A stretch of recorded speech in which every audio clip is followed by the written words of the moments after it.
Pinagpalang araw mga kap, muli po yung lingkod, General Orion. Lady Orion. Anong activity natin ngayon, Lady? Samahan niyo po kami na ipakita ang paraan namin sa pag-ikot ng buhay. Tara, samahan nyo kami.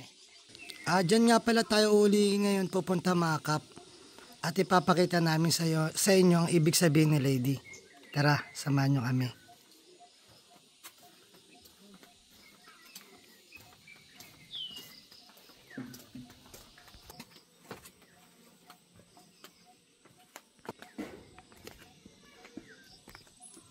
So dito nga pala mga kap, sa gilid-gilid, naglagay tayo ng mga kalabasa. Yan.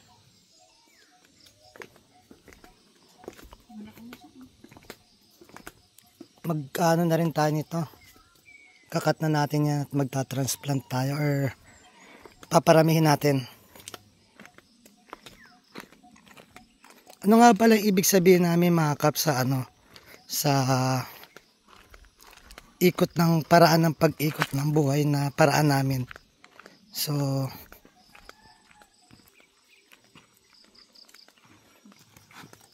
ito yun mga kap, bali yung mga mangga natin na nalalaglag doon kasi patapos na siya, at saka yung mga paper tree, ayan, so kinukolekta natin to, yung iba nandun na, so pupuntahan natin. Kaya may kita nyo dito, sa susunod na video mga kap, i-cover natin tong isang ginawa natin nursery. So ipapahapyaw na rin namin sa inyo yung konting nasa loob niya. So dito mga kap, nilagay na rin namin yung mga munggo.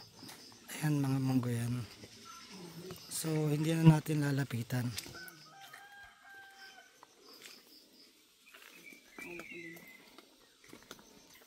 Sa part 2 mga kap, dyan natin i-cover naman natin yan. So dito tayo sa part 1.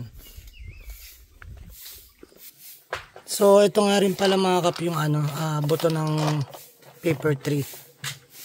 Ayan.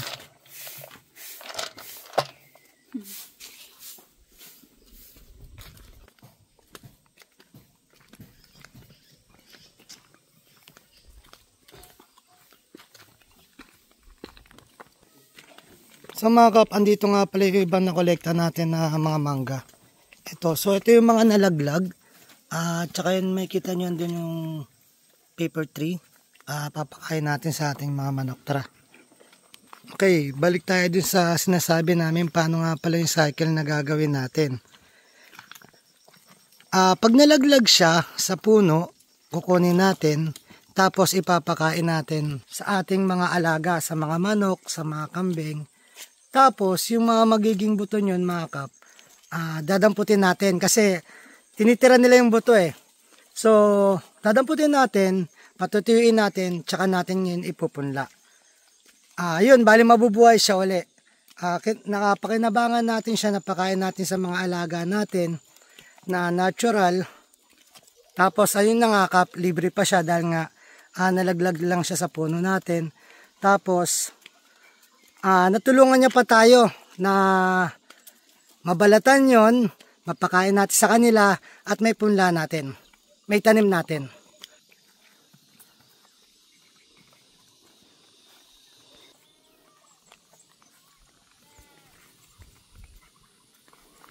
Andito na nga tayo sa ating manukan at kambingan.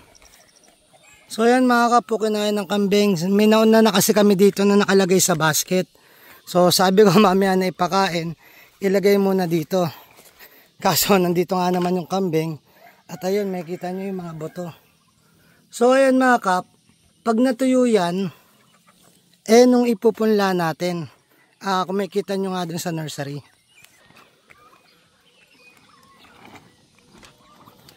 Karen, double. So, ito na nga mga kap. Ito na yung uling na sinunod natin nakaraan. Tinatok.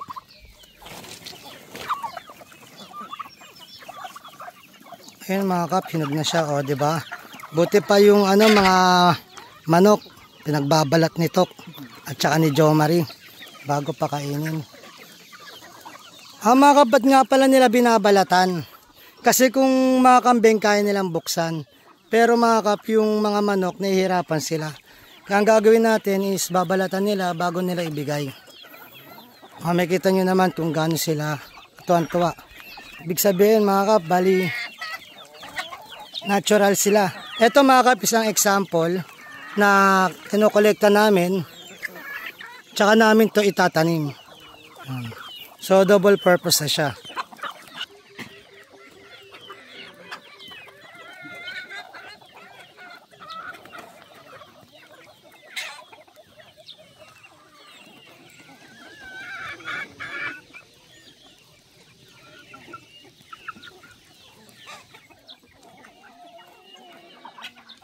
Ganun din mga kap, yung mga paper tree, pinapakain din natin yung mga bunga nila. Bali, titignan natin. Ito mga kap, bali isang example to ng ano.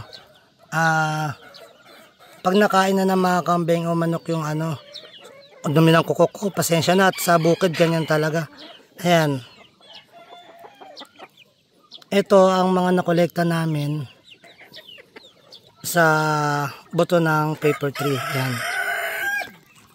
Kulit ang mga aso ko mga kapo. Bali halos may pagkakapareha siya sa tae ng mga kambing dahil bilog mga kap. Pero ang pinagkaiba nila, nakikita nyo to yan o. May ganyan siya. So nasa loob pa yung pinakabuto niya. Ayan. Kolektahin natin tong mga buto. Pati sa mga mangga. Tsaka natin itatanim.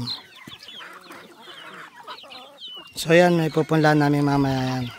Bali ganun mga kap, pagkahulog ng bunga sa puno, kukunin namin, ipapakain namin sa kanila, and then kakainin nila yung magiging buto, kukunin namin at itatanim namin. Ganun lang yung cycle, mabubuhay yung tinanim namin, lalaki, magkakabunga, same cycle uli. So kaya sinabi namin na yung life cycle. So ayun yung life cycle ng mangga tsaka ng paper tree. Pati nyog mga kap, bali binibigay din namin sa kanila.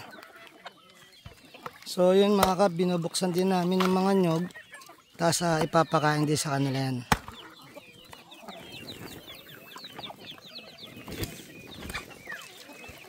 Yung iba kapag sobra-sobra mga kap, bali yung tubig niyan iniinom namin. Pag sobra-sobra, yung ibang nyog, ginagawa namin langis. Ito na yung sobra niya. So, binibigay namin sa aming mga alaga. So, nakakain pa rin sila ng natural. Bukod sa tumutubong damo dito, kasi nga pag umuulan, ngayon wala dahil naaagad nila. Wala, hindi pa masyado ulit nag-uulan. Pag tumubo yung damo, isa yun sa pagkain nilang organic or natural. So, isa yan yung binibigay namin. Tapos kapag nakolekta uli namin yung mga kahoy-kahoy na katulad nito dito sa pinapakain sa mga kambing, ganito ulit ginagawa namin, iniipon sila dito tapos susunugin, and then nagiging parang sanitizer na rin dito sa pinakakulungan dito sa loob. Nakikita rin namin pagka tapos sunugin, kinakain din ng mga manok, yung mga uling at saka ng mga kambing or tupa. So dito may kita natin na lahat kinakain ng mga manok. Kahit mga gulay-gulay. So isa to sa nakita kong isang paraan na mabawas ang ating mga basura.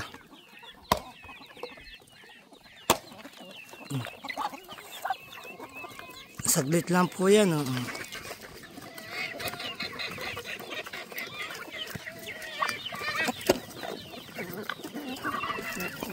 Sorry. So ito po yung paraan namin ng life cycle ng ating mga tanim. So sa part 2 mga kap, ipapakita naman namin sa inyo yung aming mga pinunla na doon. So ito na. At nakigulo pa, nakiagaw pa ang ating aso. Nagdala siya, pengi rin daw siya. So isa rin yan mga kap, si Karen, ang kumakain ng ibang mga mangga na nalalaglag. So, akala niya rin minsan manok siya. Ayun na, tinago na niya. Nilayo talaga niya. Saan niya kaya dadalhin?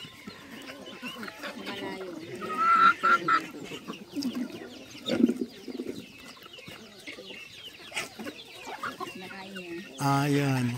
So yun mga kap, nakisalo rin si Karen. Sabi niya kumakain din naman ako nito ng buko at saka ng mangga. Bakit sila lang binibigyan nyo? Total naman na dito tayo mga kap. Silipin na rin natin kung may itlog na rin ba ang ating mga alagang manok.